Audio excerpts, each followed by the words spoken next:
સુરત શહેરના Salabatpura police station દ્વારા અનાથ બાળાઓને ફિલ્મ દર્શન અને પ્રોત્સાહન આપવાના કાર્યક્રમનું આયોજન.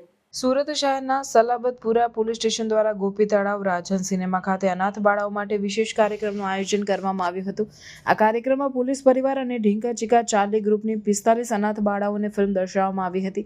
ફિલ્મ દર્શન બાદ પોલીસ અધિકારીઓએ વિદ્યાર્થીઓ સાથે વાતચીત કરી તેમની પરીક્ષાનો ડર દૂર કરવા અને આત્મવિશ્વાસ વધારવા માટે માર્ગદર્શન આપ્યું. આ પહેલનો મુખ્ય હેતુ અનાથ બાળકોને સમાજ સાથે જોડાણની ભાવના અપાવવાનો અને તેમની શિક્ષણ પ્રત્યેની રુચિ વધારવાનો હતો.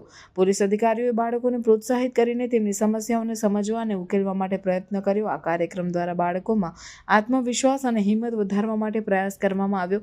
સલાબતપુરા પોલીસ સ્ટેશનના પીઆઈ કેડી જાડેજા અને સ્ટાફે અનાથ આશ્રમની બાળાઓ સાથે દિવાળી પણ ઉજવી હતી. તેઓએ બાળાઓ સાથે ફટાકડા ફોડી ભોજન કર્યું અને વિદાય સમયે નવા કપડાં અને સ્કૂલ બેગ ભેટમાં આપ્યા. આ પહેલથી પોલીસ અને સમાજ વચ્ચેના સંબંધોને મજબૂત બનાવવામાં મદદ મળી છે. આવા કાર્યક્રમો દ્વારા પોલીસ અને સમાજ વચ્ચે વિશ્વાસ અને સહકારની ભાવના વિકસિત થાય છે. અનાથ બાળકોને પ્રોત્સાહન આપવાથી તેઓના ભવિષ્ય માટે નવી આશાઓનું નિર્માણ થાય છે. આ પહેલ અન્ય પોલીસ સ્ટેશનો અને સમાજના અન્ય વિભાગો માટે પ્રેરણાદાયક છે.